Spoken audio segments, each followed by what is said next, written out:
So I'm delighted to introduce Greg Daly from GDCL Consulting Engineers. Greg is the Managing Director. He is a chartered engineer with a track record of work in the UK, Ireland, Europe, Middle East and Asia. He's a chartered engineer with the Institution of Structural Engineers. We're delighted to have one of our fellow members here. And he's also a fellow of the Association of Consulting Engineers in Ireland and Engineers Ireland, and a member of the Chartered Institute of Arbitrators. So quite an impressive background there, Greg, and we're really delighted to have you here today to present to us. So with that, I'll hand over to Greg, if that's okay, and leave it up to you. Thanks very much. Thanks, Una. You can hear me okay, I hope? Perfectly, yeah. Thank you. First of all, Una, you pronounced WuXi perfectly. Well done.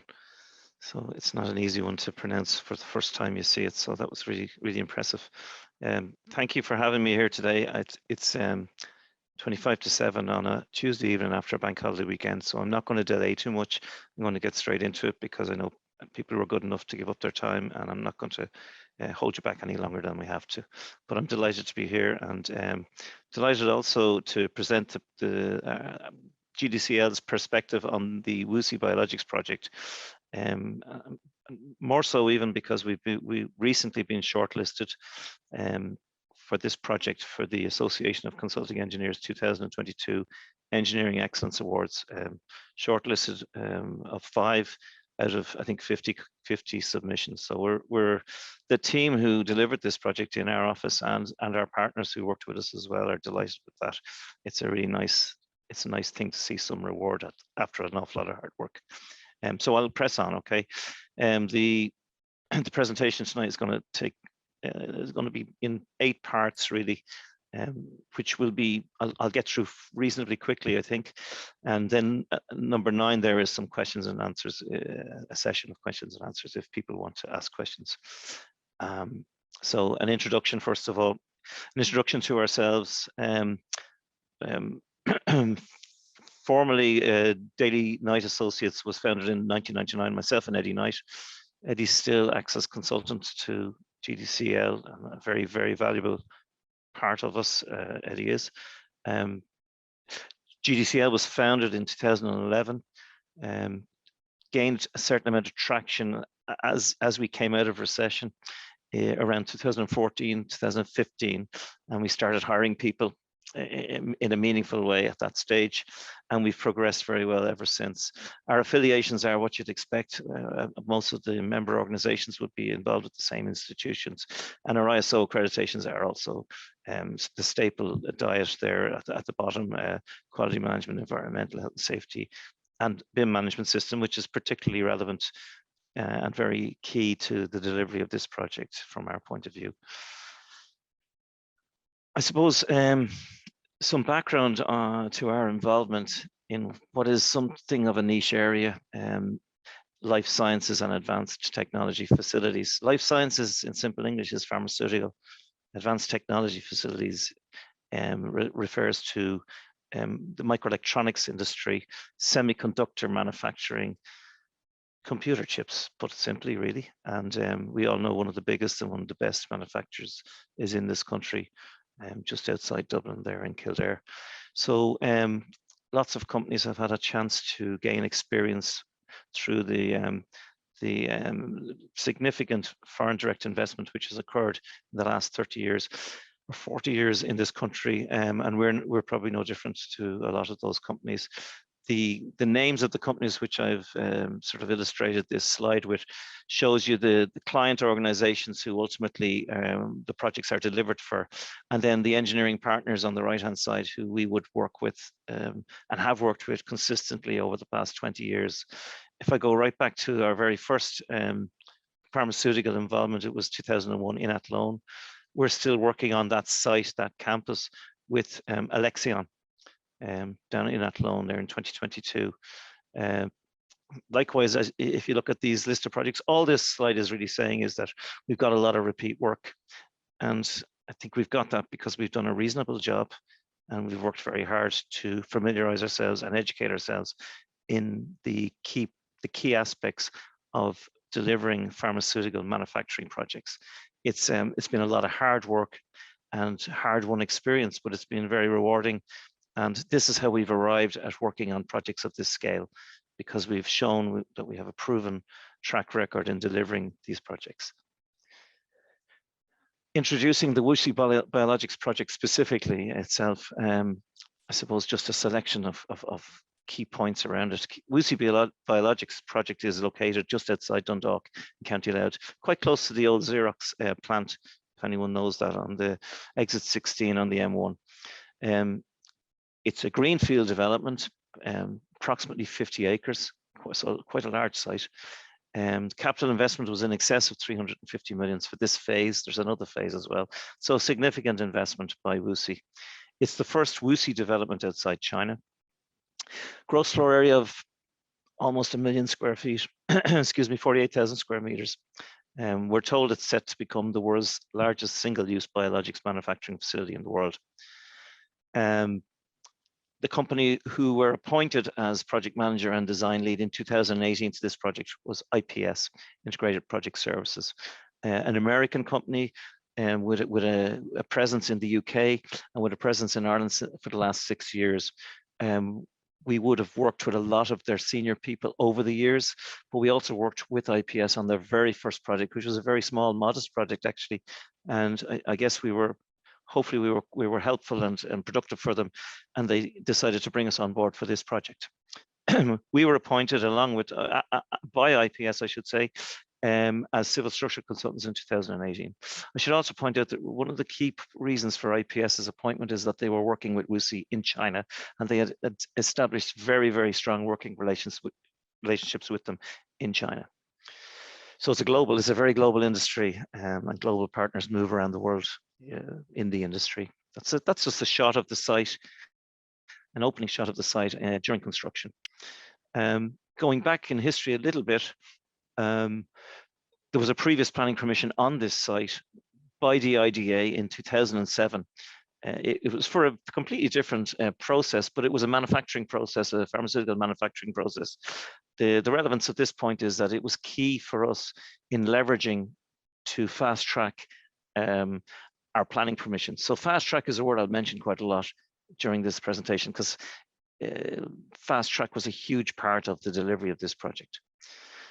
This was the outline of the planning permission, which we ultimately submitted in 2018. And this is ultimately what was constructed. That was the site before we started an aerial borrowed like we all do from Google Earth.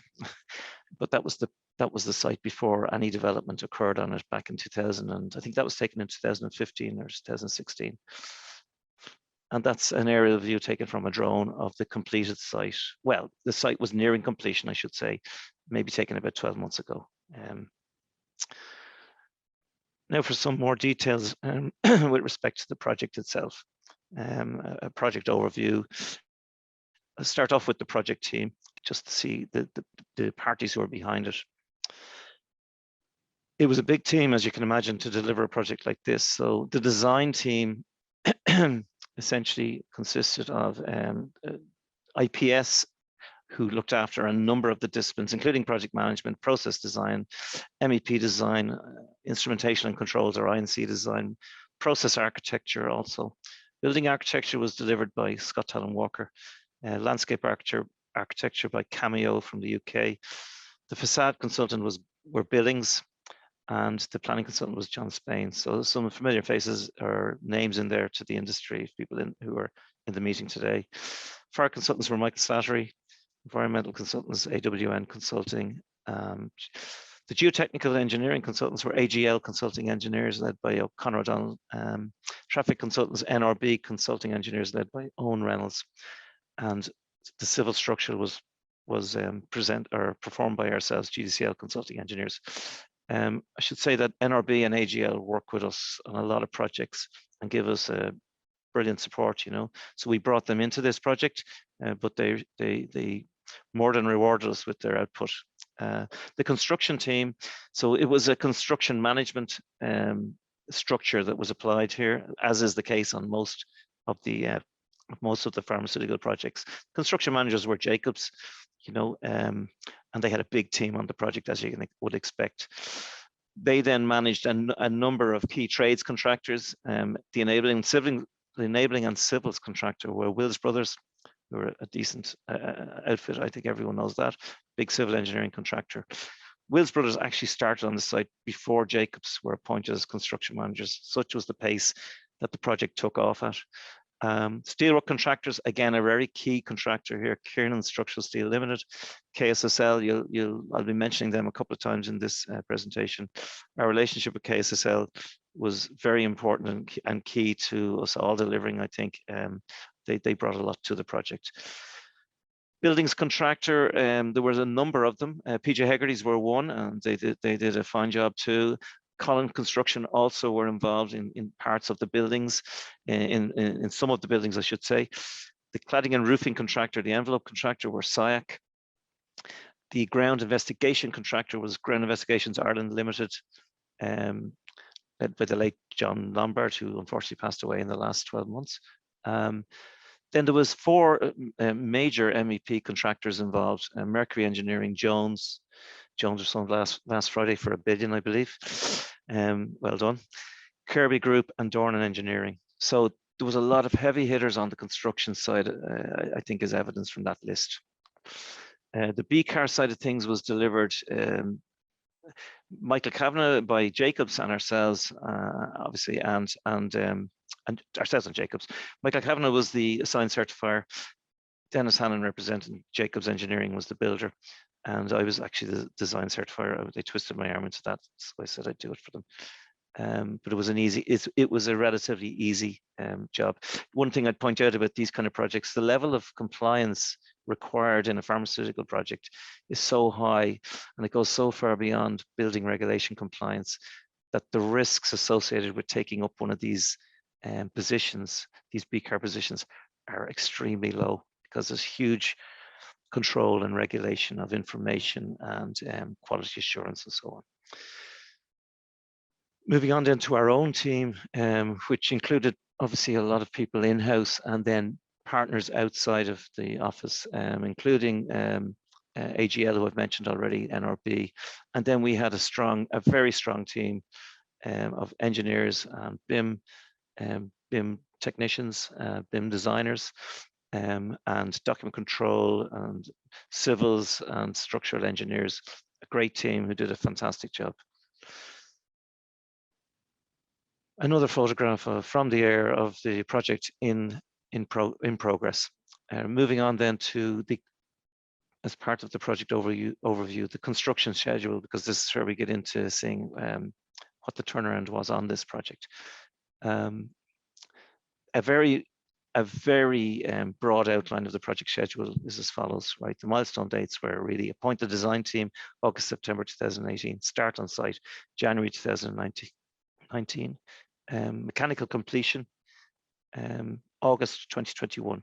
That's essentially what you might call in commercial projects, that's very similar to shell and core, but it's basically everything that the building needs to operate as a building, including the HVAC, electrical, and so on. But it doesn't include the process infrastructure, I suppose. Now, beyond that, then commissioning, qualification, and validation, or CQV as it's known, that is due to be complete in July 2022, so next month or two. And then they're hoping to commence manufacturing later in the year, towards November, December. So they're the key milestones.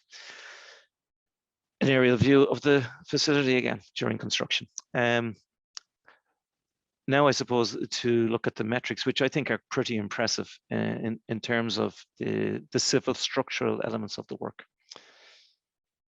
50-acre greenfield site, which I've mentioned already, 2.5 kilometers of road, 200,000 tons of soil excavated and moved during the works, 4,000 cubic meters of underground services installed, 2,400 cubic meters of volume stormwater attenuation pond, 2,900 cubic meters in situ concrete poured, 7,500 tons of structural steel. So it's a lot of steel work supplied, fabricated, and erected. The main steel by KSSL themselves. It was just one appointed subcontractor. There was also secondary steel, a lot of secondary steel, which I'll mention later on, which was delivered by a variety of smaller subcontractors. 66,000 square meters of metal deck flooring and roofing, 9,000 square meters of cladding and glazing, and then 2,000, I suppose from terms of the workforce, it rose to approximately 2,000 at peak. So it's a big project with big numbers and big metrics. That's about it, really. And now for a graphic, I suppose, which I hope describes the design schedule milestones, and I suppose the task that we had to meet. We were appointed in August 18. In September 18, the geotechnical site investigation tender package was issued. In October 18, the enabling works tender package was issued without a site investigation, okay, having been completed. So you can imagine the truck you could have driven through that. The Irish Water confirmation of feasibility was received. And again, just to show the goodwill of this project, that this project received from all of the state institutions, Irish Water turned that around in 24 hours. I've never seen that done before. It's amazing. And that allowed us to get our planning permission in a very quick time. So the planning permission was submitted in October 2018. In November 18, we got our structural steelwork mainframe tender package out to tender. Okay.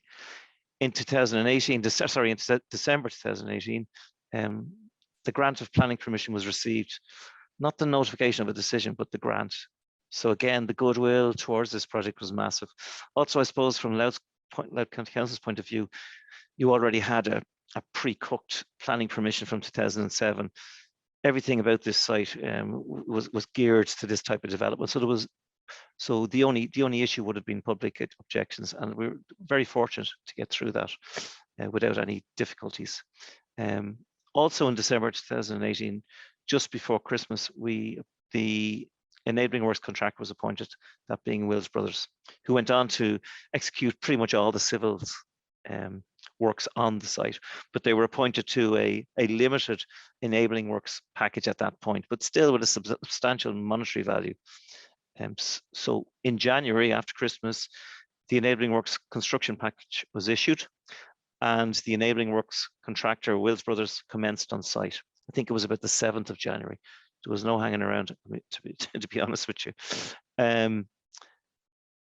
During February 2019, the steelwork contractor, the main steelwork contractor was appointed. That was KSSL, Kiernan's. And then in March, I think it was around the 7th of March or thereabouts, the structural steel construction package was issued, which allowed Kiernan's to start their fabrication process, fabrication drawings first, obviously.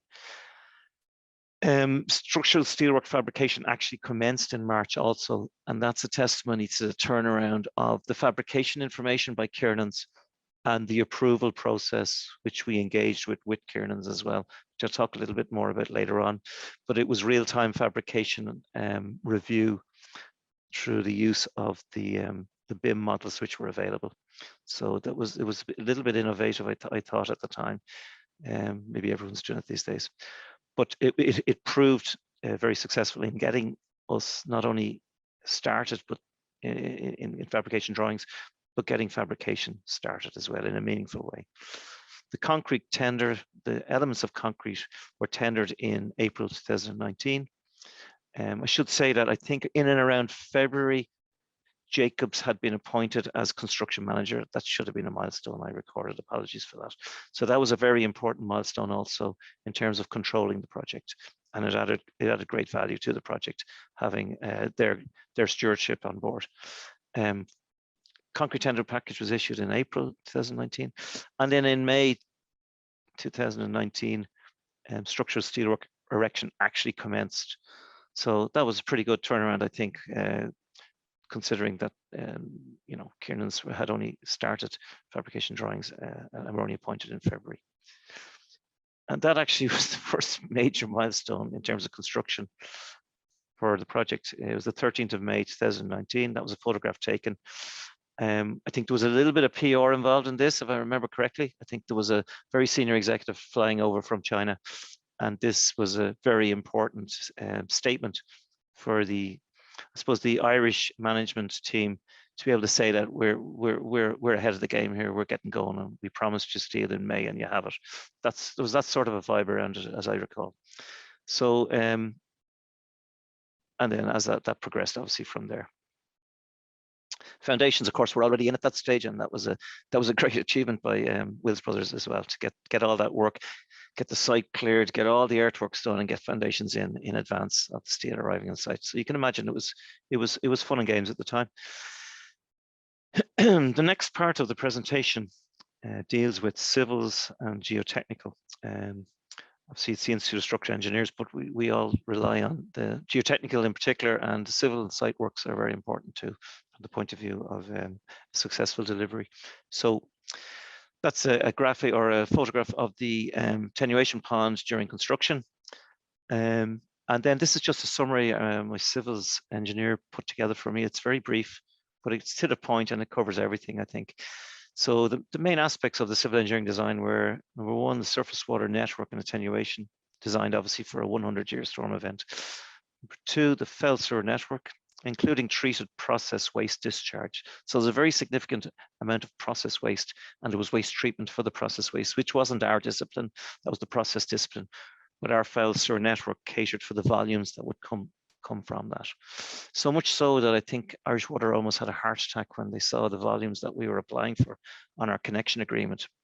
And it took a while to explain to them what this actually meant. And we got through the process with them anyway in the end. Another aspect about the fell sewer network was initially we were to design and build. We were to design, and obviously the construction team were to build a fairly significant pumping station, which was to serve the local municipality, really, or local area. At a certain point, Louth County Council decided that they would manage that themselves, and that was a great relief to us, to be honest with you, because we had so much work to do at the time. Did mean we had to change around our design a little bit, but I think it was worth it. Site-specific, number three, we carried out a site-specific flood risk analysis on the site. There was no major issues, but obviously that had to be carried out as part of the planning process. It had to be carried out and demonstrated that we weren't in a risk area. And number four, sustainability. Clearly, sustainability on a site like this, there were significant opportunities for that. So all aspects of SUDS were considered. Permeable paving was implemented. We looked at green roof and stuff like that, but it's not really suitable on a site like this. But what we did do, which I think it qualifies to be a sustainability aspect to the project, was there was very significant recycling of Site 1 material for reuse, for filling of areas outside of buildings where we had paving. And that was down to, again, to the expertise of AGL Consulting. Number five, we had to carry out an overland flood routing analysis. That's something that you do as a routine really now. Things have moved on since 2018, but at that time it was a bit unusual. And it was also a tricky little bit of work, because by the time construction had moved on and landscaping architecture arrived, there was some very large landscape mounding features, all designed obviously to keep as much soil on the land as we could. Again, a sustainability feature, but we had to intervene and move mounds around a little bit to ensure that there would be clear passageways in the event of an overland flood routing event. Number six, water supply network. That was obviously part of our standard civils design, was to design that. And again, the water supply, the water requirements for the process were something that we had to discuss with Irish Water in a bit of detail, with the backup of the process engineering team in IPS. Roads and paving, as I said, there was over 2.5 kilometers of roads, and then there was quite a lot of paving as well. So that all was required quite a lot of civil engineering design, and it also required number 8 there, a subgrade assessment. What we did was we carried out a bespoke site-specific subgrade assessment, I should say. AGL carried out the assessment, and it proved to be a great win in terms of value engineering during the enabling works period. So, and there's a few graphics of that later on. There's just a shot of some of the paving going in during construction. I'm going to move on to the geotechnical side of things now. Before I do, just to give you an idea, as I said, that we went out for tender. We had to go out for tender in advance of the site investigation being carried out. We did have some preliminary site investigation information from previous planning permission, but what really was of concern to us was the fact that if you see at the bottom of the site, this is the site here, and the name of the road, Marlbog Road, gives you a clue as to what's ahead of you usually. But we were very pleasantly surprised to find out that when the site investigation was carried out and the results came back and they were interpreted, that the ground was actually okay. There was a few areas where the paving needed a little bit more capping and stuff like that. But the ground fundamentally was good for structural engineers, and that's all that matters in a project like this, as you all know. Okay, so there you go. I asked Conor O'Donnell from AGL Consulting to put together a slide for me, just outlining the key points in terms of the geotechnical side of things. Obviously, typical allowable bearing pressure for foundation design was good, 250 kPa. You can't argue with that. Some areas we needed to lean mix down to, but most areas were good. Subgrade assessment was carried out. I mentioned that earlier. It was tailored to cut fill depths on site and ground conditions at formation level, the underside of subbase. The third bullet point there refers to the design CBRs for pavement and road foundations, and there's a list of them there for each type of substrata and what was required, or what was achieved, I should say. The fourth bullet point there, excavated firm and stiff boulder clay stockpile on site and uses class 2 cohesive fill in low-lying area at the south end of the site. So again, that was a great bit of value engineering to reuse the site 1 material. Class 6N structural fill used below structures also complied with strength, durability, and sulfate content limits T0 struct in SR 21. Number 5 there, suitable subgrade on undisturbed firm boulder clay. I think that kind of repeats the point at the top. And then ultimately the output, the deliverable from AGL in particular, was a site-specific earthwork specification in accordance with Series 600 CII specification for roadworks. So it was all done in accordance with Series 600. And I suppose it all went back to GII's ground investigation report, their findings, and then the output was this site earthwork specification produced by AGL. That's an aerial photograph which kind of shows that the foundations were just ahead of the building, and you know that's the way it was all the time. We just kept keeping ahead of each other and making sure that the fast track, that the critical path was achieved. This is an extract from a drawing, just 2 drawings, which are essentially the subgrade assessment which was carried out by AGL and then represented on our drawings to give the contractor pretty much on every corner of the site instruction as to what the build-up needed to be below hard and soft paved areas or landscaped areas, and also on roads, the roads themselves as well. So there was an extraordinary amount of detailed analysis went into this for lots of good reasons, commercial and otherwise. And it actually paid off because it exerted an element of control. And a site this size, you really need to be, you can't be having too many loose kind of instruction. It needs to be pretty specific. So I think Wills Brothers appreciated it, and I think the client appreciated the effort that went in, and it worked out very well. And fair play to AGL for the effort they put into it. Next stumbling block, about 2 weeks or 3 weeks into the enabling works contract, obviously there was a requirement as a planning condition to have an archaeologist on board, and sure enough we hit archaeology, significant finds or finds that were considered to be significantly enough to open up a proper archaeological dig. So that wasn't helpful at the time because the usual Sod's Law, we had a lot of information ready for the area that the archaeological dig had to happen in, and we had to switch our resources very quickly to another area. And in fairness to Wills Brothers and Jacobs thereafter, they had to look at the program in a certain way and look at the schedule in a certain way to try and work around archaeology. The archaeologists remained on site for I think about 8 months, if I'm not mistaken. So it was no small interference or disruption, I suppose, to the planning of the project. Of course, it was correct, and you know, conservation is terribly important, and archaeology is terribly important. But as everyone in the room knows, it can cause a lot of stress at the time. Moving swiftly on to the structural design section, which is what we're all most interested in, I suppose. And again, there's I'm going to concentrate on 4 main buildings. There are, in fact, 18 structures on the site. Principal structures, some small, some large, some very large. We're going to confine this presentation to the 4 main buildings. I think they cover the vast majority of the structural engineering design effort. So I think that's fitting. Just a very quick one there on the design materials. It's fairly standard stuff. Concrete was 3037, reinforcement 500, structural steel S355. Connections were typically bolted 8.8 black bolts, and then shear studs in certain locations as well.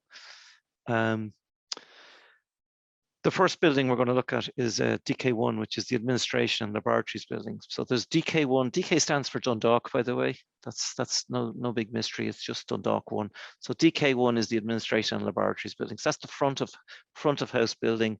That's where the reception would be, where the administration would be, and also where the laboratories would be in a four-story building. Primary structure is steel moment frame, glulam timber frame entrance building.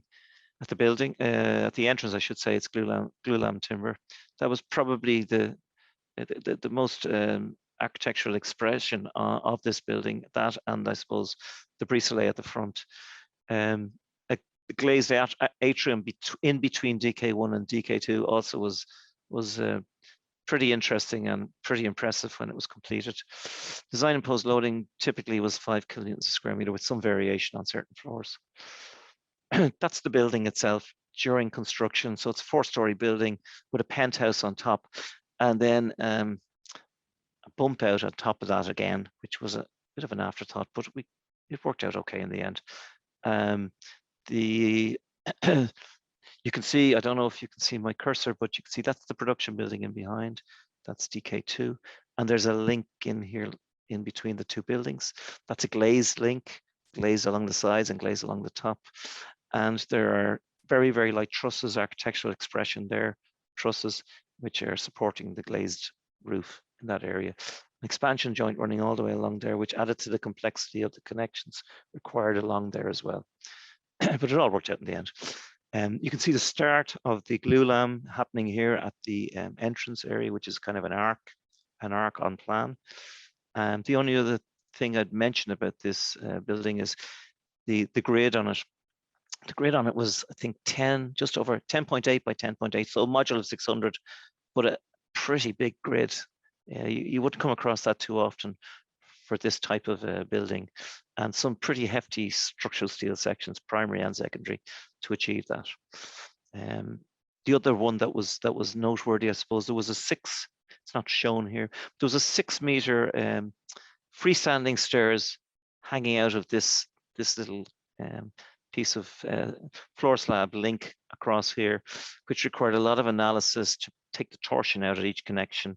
And it was tricky enough, but we got there in the end. A specialist designed the stairs, and we made sure that the connections were there for them to connect into.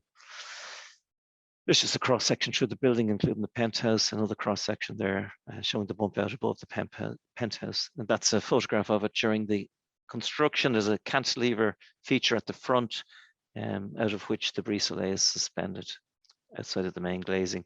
That's the glazed atrium. I think there was some glazing in. On the right-hand side, you can see the glazing is already in.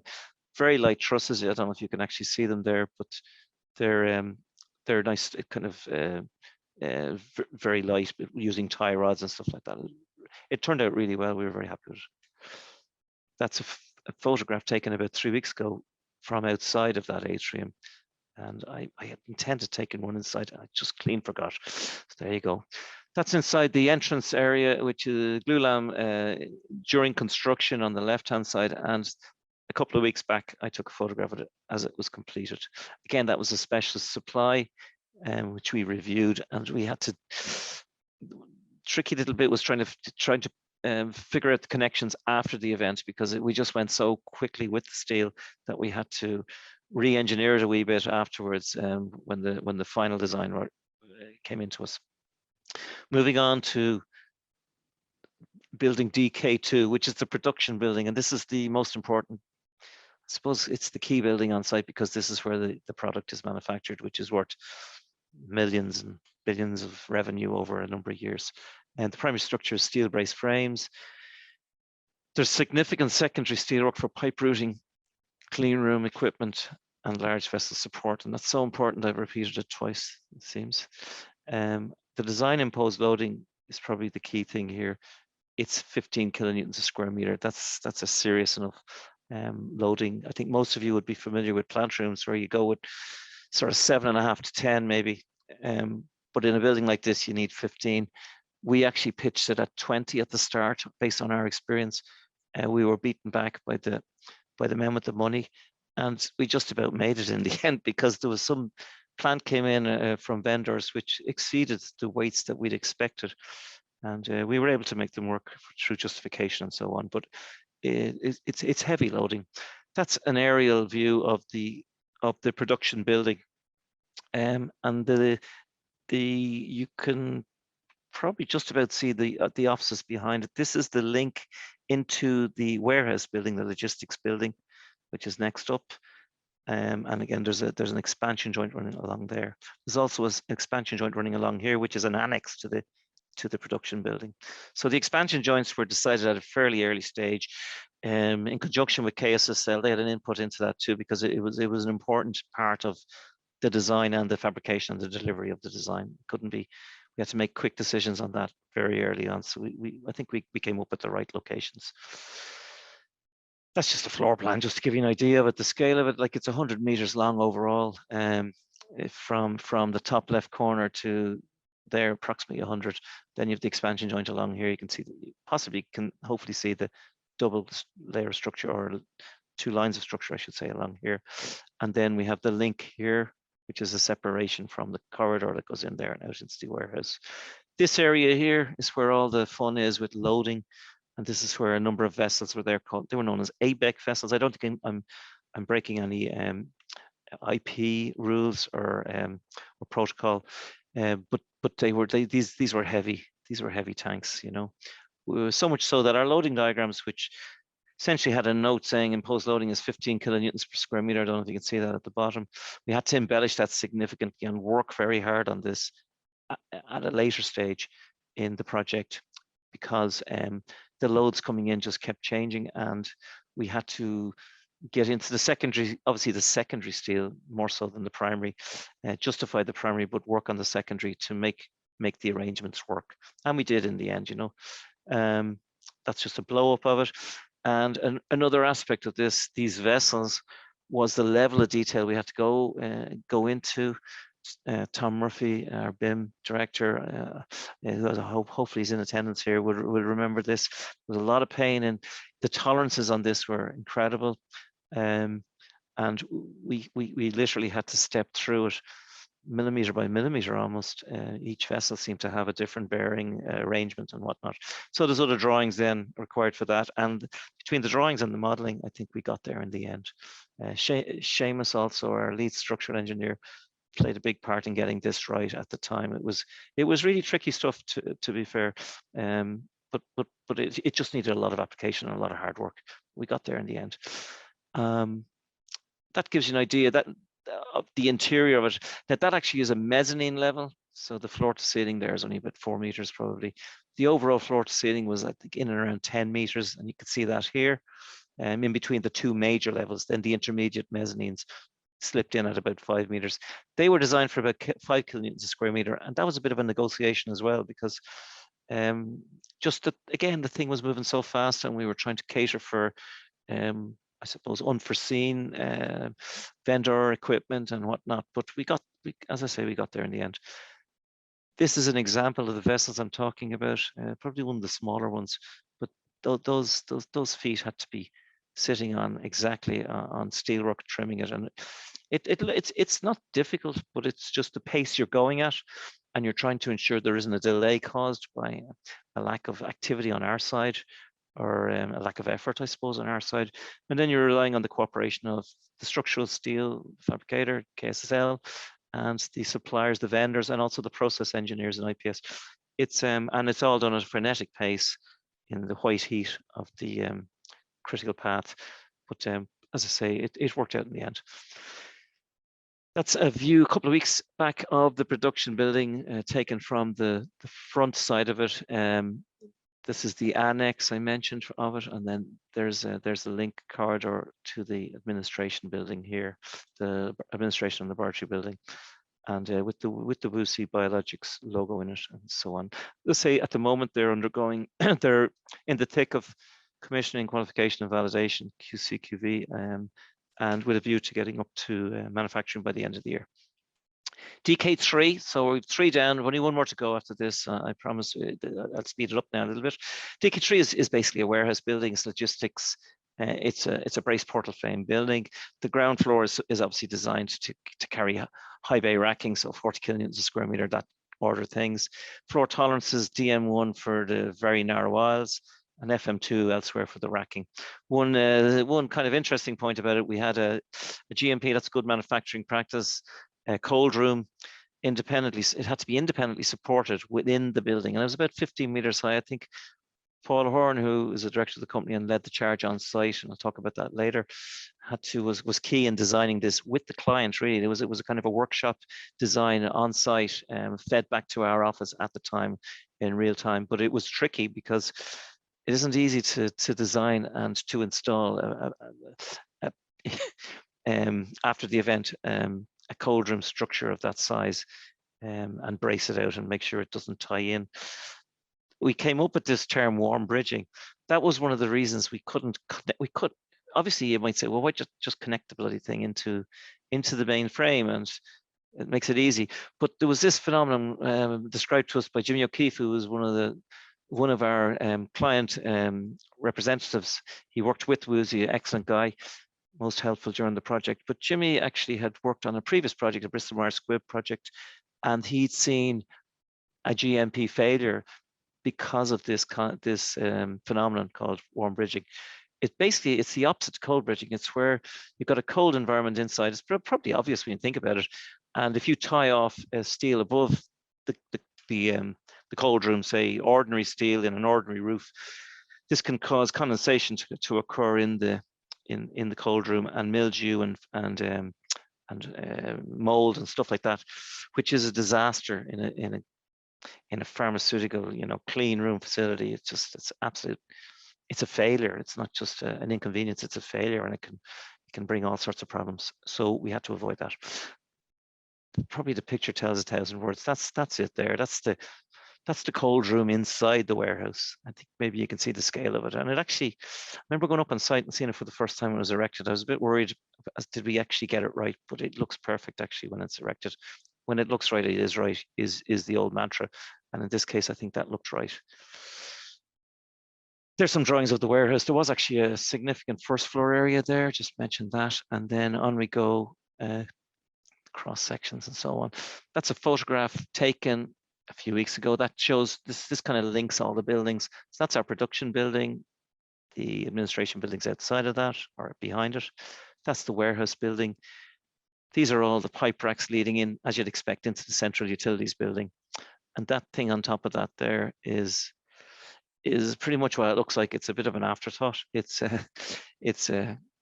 cooling towers, which initially were going to be down here. In fairness to all concerned, initially were designed to be down here, but there was some reason, I think it was sterilization of future development, that it was decided or requested, could we put it on top? And fortunately, we had designed the roof for similar loading as we designed the first floor. So that worked in our favor. DK4, the last building, this is the central utilities building, Cub building. It's like a big plant room, basically, 2-story plant room with a third level on top of the roof, which wasn't initially planned. And we did actually go in for a compliance submission and planning permission, and that was all straightened out, I should point out. So it's all legitimate and legitimate development. The primary structure, steel brace frames. The heaviest equipment in a building like this, as you probably all know, is located at the ground floor level, all the boilers and so on. large chiller units added to the roof after the building was weather tight. That was a bit of an inconvenience, I have to say. Design imposed loading at ground floor, as you'd expect, is around 40 kilonewtons a square meter, and the design imposed loading at level 2 and the roof, as a precaution, was 15, but as it turns out, we needed 15. We need every bit of it, I think, in the end. That's a photograph of the close-up of the cooling towers on top of the Cub buildings. That's actually roof level of the Cub building. So that's not a small building there. That's something like 15 meters high on top of the roof. So there you go. And there's some drawings of the Cub just for information. That's photograph taken from the Cub roof, looking over towards the production building there in the distance. That structure there is a temporary staging platform during construction. It's actually still there. Our experience of these is that they generally stay there for quite some time afterwards, until the next phase or the upgrade or whatever occurs. This photograph on the left is of some of the flues that came out from down below in where the boilers are and so on. Just a kind of a funny moment happened actually sometime after this was all completed and everyone was beginning to wind down on site. I got a phone call from our client, you know, a very reasonable phone call, but asking me would I come up because some of the contractors were saying that these were moving around significantly in the wind. They were moving like, I think it was 300 mil or something.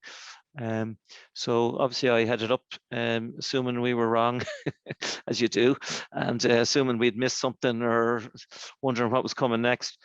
And we went up and had a look, and I stood on that platform and looked down at this little detail here, which we designed, by the way. But I brought the sketch with me that we had issued on it. It was a small drawing sketch thing, and it had all these little brackets coming off it and fins coming off this and connecting into it. But there wasn't a sign of anything. There was no connections. This was just sitting there free, and they hadn't connected this into it. So it was an easy one to deal with. But the movement, I took a video of it and showed it to the guys in the office. The movement of it was incredible. It was just moving backwards and forwards.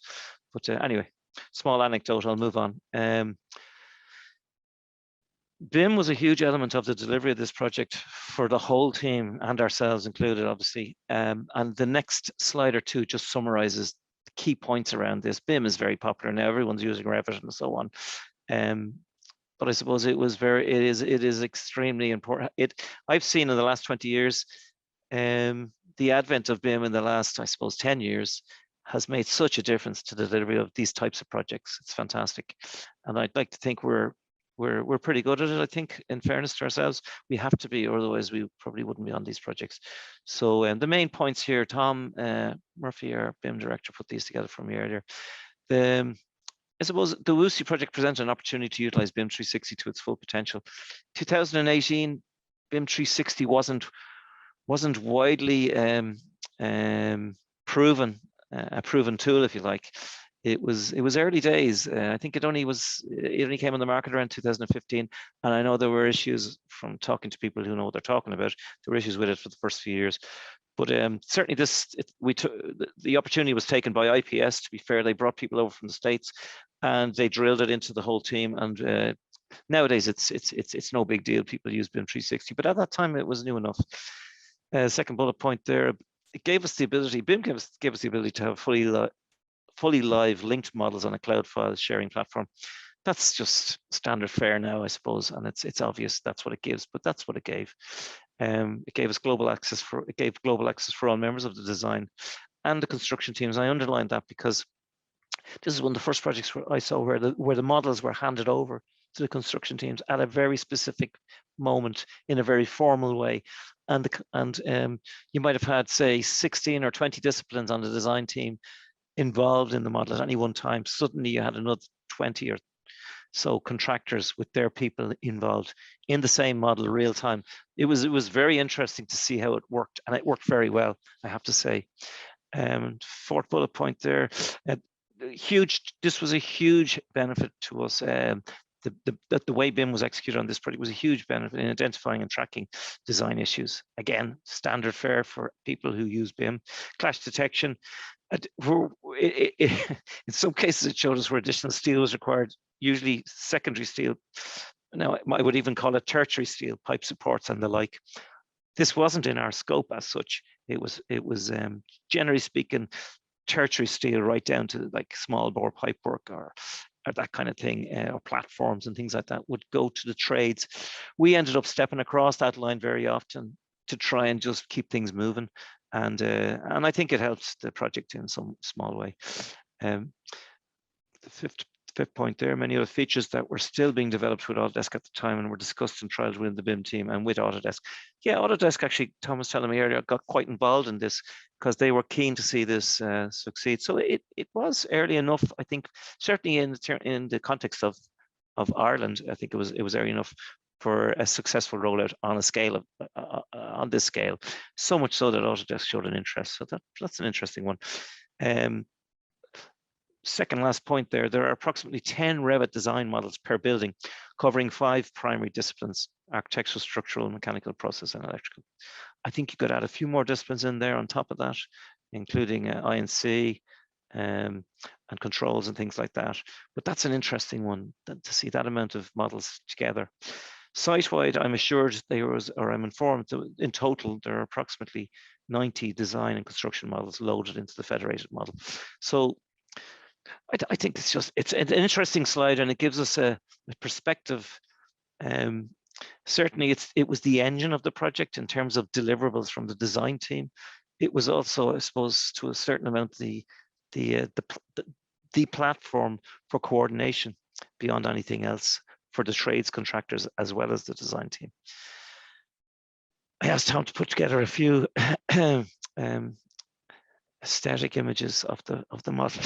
So if you blacken up the background and bring the structure out in white and shut everything else out, pipework and all that stuff, it doesn't look too bad actually. It gives it a nice, it's a kind of a calming image. And I think it turned out reasonably well as a slide anyway. But it's just eye candy really, just to fill in the next couple of slides. That's the link between the administration building and the production building or manufacturing building. Manufacturing building being on the right, and this connection up here was a very key connection in terms of achieving an expansion joint whilst maintaining the support for the glazed atrium. We're very close to the completion of this. There's a slide in here to cover what we're calling site coordination and services during construction. And what we mean by that is, I suppose, outside of the scope of a consultant, I suppose, really is what we're talking about here.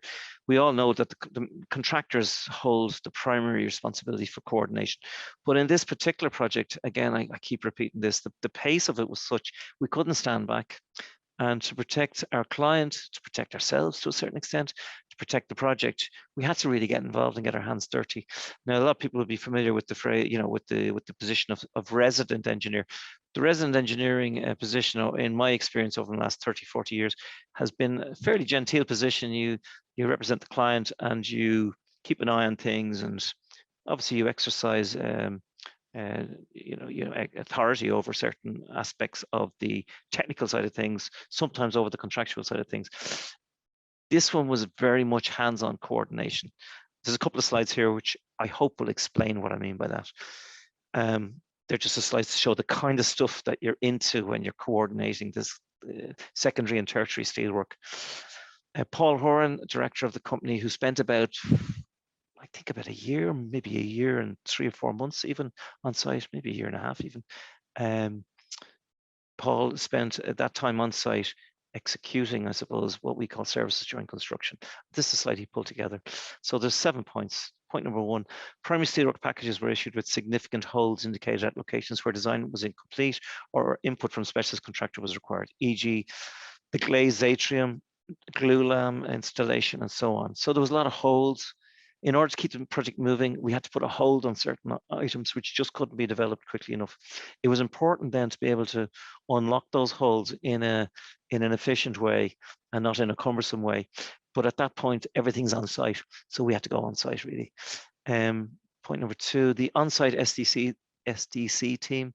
This kind of work is full of acronyms. SDC means services during construction. It was essential to implement the necessary design and construction interface controls. So what we mean by that was Paul in particular, and then a couple of other people who were on site with Paul and his team would need to work with the contractors who were developing, say, specialist designs, or were bringing services and process installations and vendor equipment onto site without necessarily having all the structural design thought through. This would impact on our primary structure. Obviously, it was the vessels I mentioned earlier were a huge part of this, the ABEC vessels, but also it would require additional structure, and somebody had to pull that together. So to be fair to Paul, he was at the head of the team, but he pulled it together, and it proved to smooth out the process for us on site. I can't emphasize how important that was, as much as it was to get the design done quickly at the start and get into production with Kiernan Steel, and to get the other civil structural elements procured, to get the enabling works on site very quickly. It was just as important then to sort of tidy up and fill in the gaps that were left by the pace it went at the start. So this was foreseen, to be fair, by IPS. It was also foreseen by the client, and they made available the funds to do this. This was a strategy, really, in fairness, that was pursued and was nurtured as the project progressed. It's worth pointing out, point number 3, at an early stage, the construction manager, Jacobs, weren't appointed. Wills Brothers and KSL were procured and engaged by the client directly at the early stages of the project. So that just speaks to the point I just mentioned. All that was happening in advance of a construction management team. Now, Jacobs brought a very strong construction management team. Like, the top boys were there, and they guys who had proven themselves on major projects, as IPS brought a very strong project management team. So, but having said that, it still required a lot of engagement, stress, I think would be a good word, and effort, just a lot of effort to ensure that everybody caught up in an orderly fashion. Okay. Point number 4, liaison with the contractor design. A simple example of this, there was a proposal to modularize the pipe rack at a certain section of the pipe rack. This is always a brilliant idea at the time, is the way I describe it. Now, it wasn't a bad idea. I'm not saying it was a bad idea, but it just didn't seem to click in the same way as the design team had worked early doors. So again, fortunately, we had our team on site led by Paul, and they were able to rationalize the thing and figure it out and pull the information where required, and also assist and get assistance from our office where it was required, and where there were gaps in our design to make sure that we filled them in at the home office as well. You know, an obvious statement there made there, like, we were requested to issue our foundations before we received any loads from the modular designers. So we just, in a situation like that, as everyone in the room knows, you just get on the phone and talk to people and say, is it going to be established what the order of magnitude is going to be, and you know, within reason, aim high, or make sure it's in a safe margin without spending your client's money in a wasteful manner, obviously. The term design assist was introduced on this project. It's the first time I'd heard of it. I've heard of design build, I've heard of all sorts of other turnkey and all that kind of thing. Design assist was a bit different. This was where the process mechanical and electrical design was delivered to respective contractors at somewhere between 30 and 60% complete.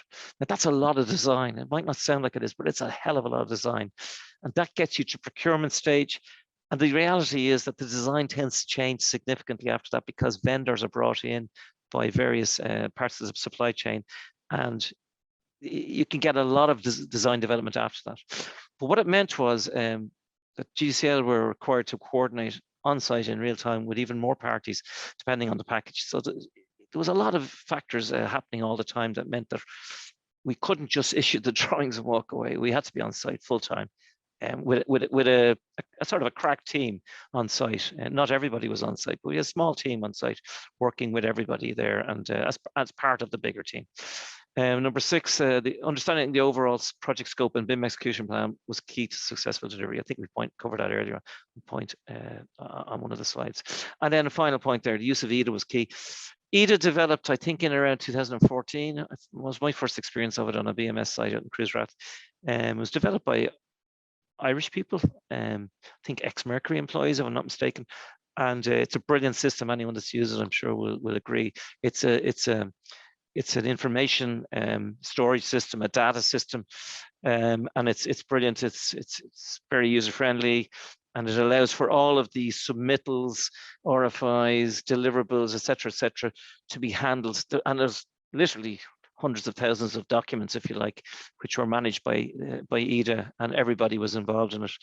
All people involved, pretty much all 2,000 people used EDA at one stage or another were involved in the project.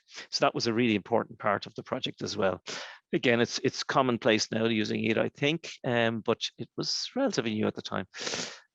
Moving on to a slide there, which just shows one of the tools that was used to track where there were hold points, some small hold points, some large hold points.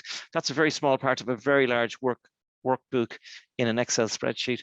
And the traffic light system was used, meetings with trades contractors, fessing up where we hadn't actually released holds, and establishing where holds had appeared, and making sure then that we got the holes released. And in fairness, there was a lot of cooperation from the contractors too, who helped us to see where they needed further information or hole points to be released. It's just you get this on every project. I'm not saying you don't, but it was just the amount of it was an enormous amount of information to process on site. So I think the output was that when the structure was arriving to support these big vessels and all that pipe work and cable trays and containment and all the rest of it, it clicked together, to be fair, but it clicked together on a daily basis, new challenge every day, and that's just the way it is in these kind of projects. Just get on with it, everyone pulls together. We're down to the very last slide, thankfully. I hear everyone saying, and it's a time lapse of the construction, which is hopefully easy on the eyes and means I can stop talking for a little while. I have to thank Jacobs for allowing us to use this. Their construction team were very generous in allowing us to use this this presentation.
there's one more slide, which I have here, which literally is just, I suppose we sat down today and said, well,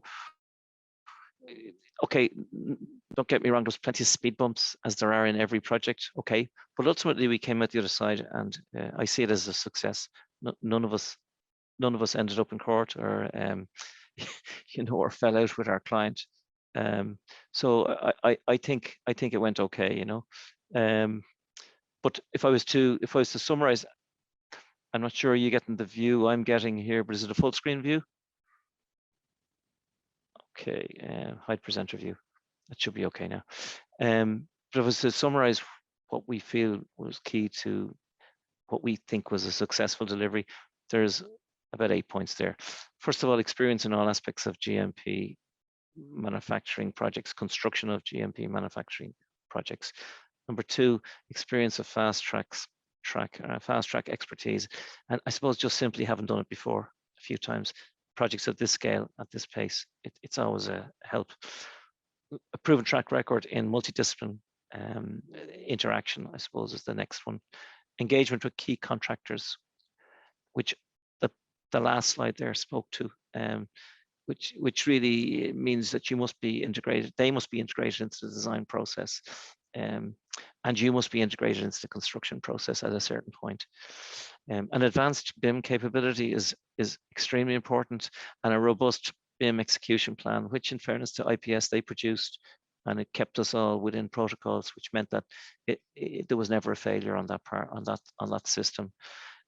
Information management system, EDA, I mentioned that earlier on. And then, as I mentioned on the last slide, the services during construction, we see that as being a key. Getting on site and protecting the project in any way you can, and identifying and tracking of any design issues, etc., and basically just sitting down and figuring things out and getting them sorted.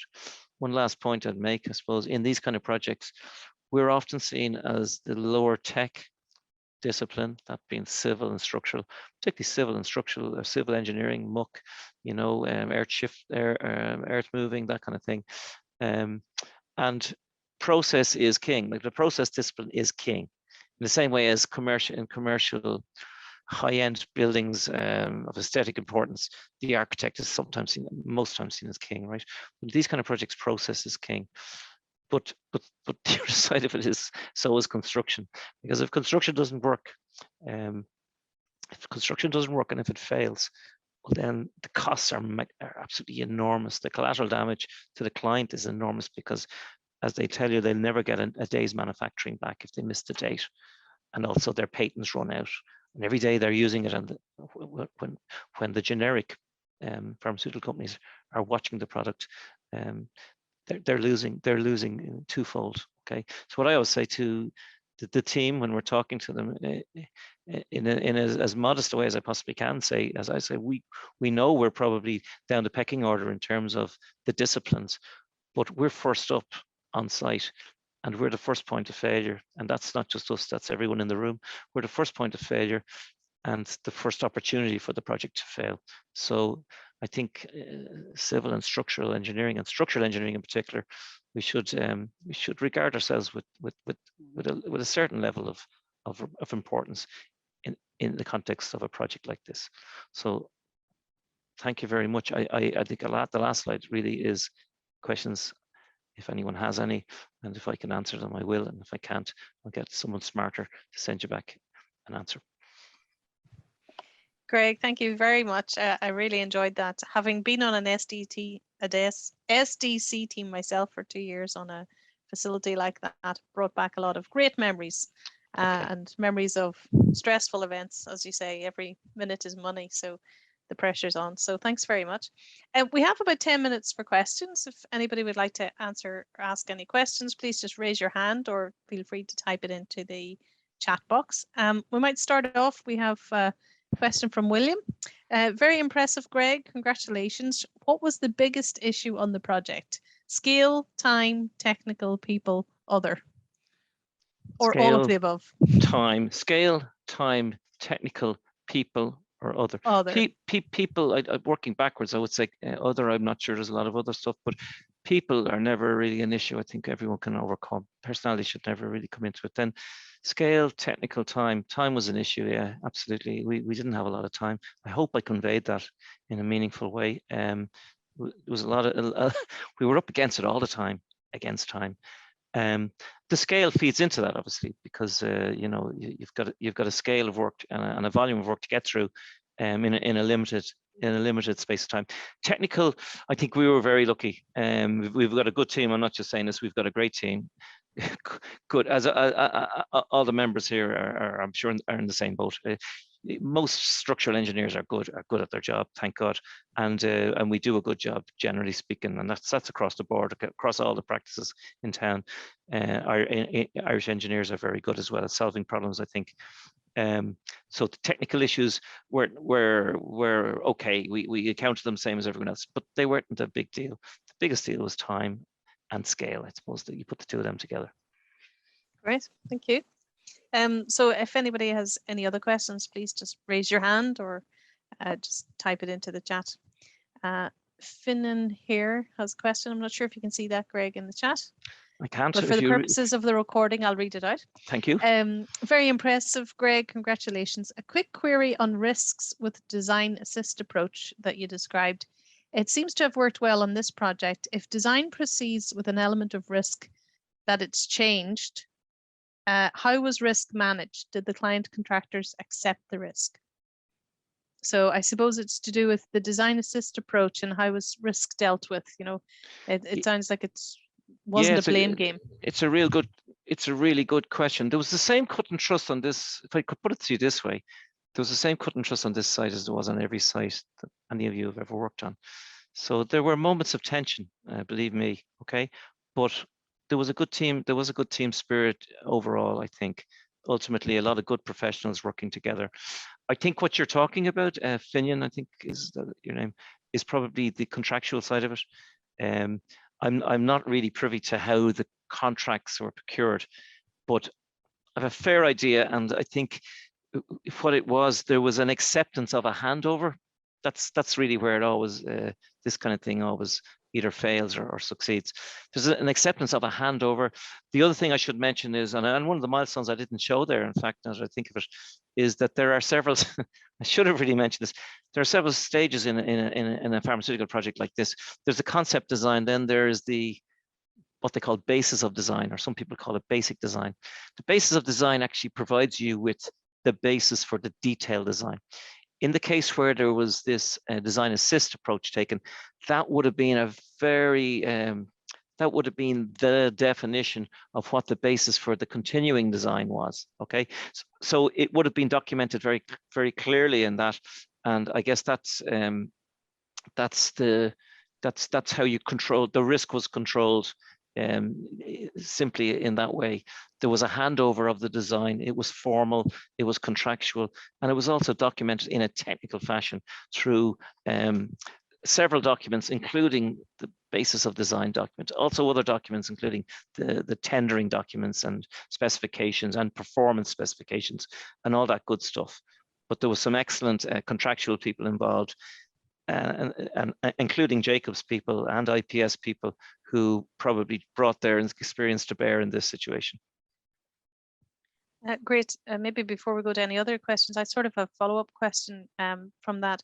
It sounds like there was a lot of trust between not only the design team and the contractors, but also the client. I mean, when you mentioned that you had to issue the drawings for the foundations of the pipe rack and you hadn't even got the loads, presumably it was, you know, there was trust that, look, we're doing our best here to assume certain things, but if we have to make changes or if we've over-designed, so yeah, it would have been the source of, there was meetings every day, and it wasn't like a once a week site meeting, so there was meetings every single day, and it was in a situation, I'm sure people I apologize if I'm being overly simplistic here, but I'm sure people here in the room have been involved in these kind of projects. You have touch point meetings first thing in the morning, you have touch point meetings last thing at the day, see, has progress been made on these items during the day? So we were in meetings all day long, every day, different people, not ourselves all the time, but certainly our people on site would have been in meetings all day long. And these issues come up and they're dealt with there and then. it's they're dealt with very quickly. You're asked, can you solve this problem? Yes or no. If you can't solve it, if you can't take on the risk, if you can't figure it out, it's not. I know what you're saying. The trust, you're trusted with the responsibility, I'd say. And then what you do is you say, well, look, we can deal with this, but we're going to have to make certain assumptions, and they're going to be reasonable assumptions. And actually, to be fair, the relationship that we developed with our client, with IPS, who were primarily our client, but then also with the client organization, WuXi, and the individuals in that, we did actually develop some very strong working relationships. And actually, you're right, there was a lot of trust there, because they got the sense that we weren't overly conservative or defensive or unhelpful, or whatever the word is. I think that is a very good point, actually, Una. Great, super. A few more questions from Dean. Brilliant stuff, Greg. What was the biggest lesson learned from this project that you brought forward to other projects? That's a hard question, Dean. Great questions, these, Greg. They're great questions. As the Americans say, that's a great question. There isn't any one single lesson. I think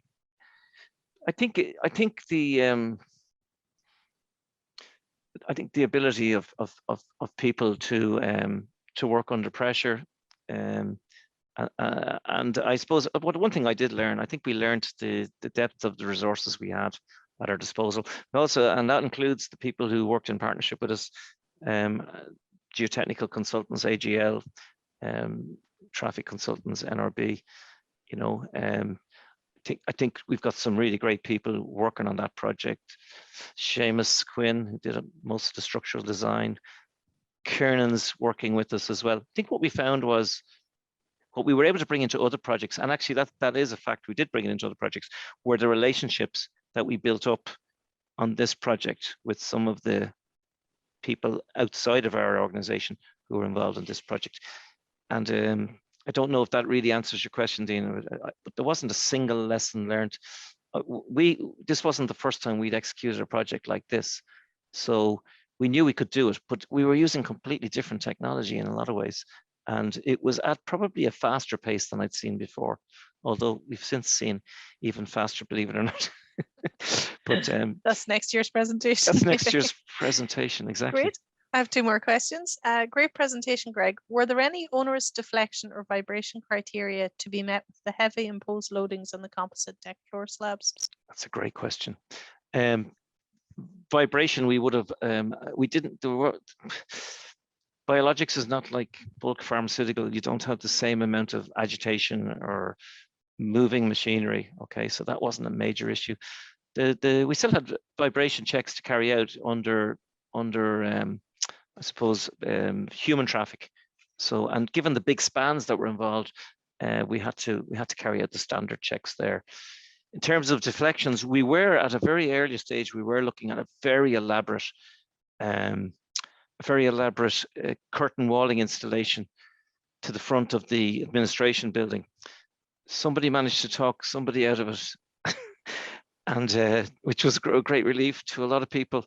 But so in the end, we had visions of being limited to nanomillimeters and all this kind of stuff, and warranties and guarantees of glazing coming into play, and we've all seen where that can go. Thankfully, that didn't really materialize. It was a relatively simple glazing system, very well designed by Scott and Walker, in fairness to them, and all that, but it wasn't as elaborate as we had initially thought it might be. So no, we didn't really have, unless I'm forgetting something, I don't think we had anything extraordinary in that regard. I don't think so. Good. Hi, Greg. In the admin building with the large 10-meter spans, was there any issue with robustness, such as considering element failure, or were the large primary and secondary members sufficient to provide alternative load paths? Yeah, I think you've answered the question, to be fair. This is a framed building with a fair amount of redundancy in it in terms of stability, just naturally in it. Large section sizes with moment capacity, braced frames in where we could. In some cases we couldn't, but in most cases we could. So robustness wasn't an issue, putting it simply, because of the materials we were using and also the structural arrangements which we employed. Great. Final question, I think. Great presentation. Had you anticipated the time on site that was required in the event? I presume that means during construction, just, you know, that whole design assist or yeah, SDC team. Well, on day one, we hadn't anticipated it, to be honest, right? On day one. But funny enough, before we were appointed in August 2018, I remember being called in maybe 2 weeks before Christmas. IPS, William McNamara, was at the helm there at the time. And he sat me down and he said, we're going to have something serious on site. So a serious presence on site after Christmas to make this work. And he was right, you know, he was right. We hadn't anticipated it. We hadn't really had time to think about it, to be perfectly honest with you. But as soon as it was pointed out to us that we were going to have to do this, we set about, you know, identifying who was the best person and who the best people to support that person. As it turned out, that was Paul Horan, and he pulled a little team behind him. So, so hopefully that answers that question. Greg, I have the pleasure of really just giving a vote of thanks for the presentation today. Can I just say how much I enjoyed the presentation? It's extensive, and I know you started at the start of the presentation to say that you would say fast track a lot of times. You didn't, but boy, was that a fast track project. Every time I saw, you know, what happened next, it was hard to believe. One of the dates that I'd written down here was, you know, you were appointed in August, and in November you issued the structural steel tender package. I mean, the speed of the work that your team must have done was really unreal. You had a lot of different, I know it was mainly a steel frame, but even, you know, throwing in the glue lam and the architectural trusses over the atrium and so on. Obviously, there was a lot of coordination to go on between all of those, particularly in relation to the expansion joints that you mentioned. And, you know, it's just astounding, I suppose, at this stage to think back that you had assumed there would be a roof loading of 15 kilonewtons per square meter, and then suddenly you had to use that. So it just shows the level of future-proofing, I suppose, that your experience has shown that you needed to show and extend in this building. So it was great to hear all of that. I just want to say thanks very much for putting the time together, to you and your team and everybody involved, to let us know about the project, and to wish you the very best of luck in the ACI Excellence Awards. We'll be thinking of you and hoping that you see it through to the end. So thanks very much, Greg. If we were in the room, we would give you all a clap of hands, I guess. But just to say thank you very much, and appreciate it, and congratulations to the whole team. Thanks, Una, and thanks for the thanks everybody for coming along. Thanks for sticking it out till the end. Thank you. Bye. That's great.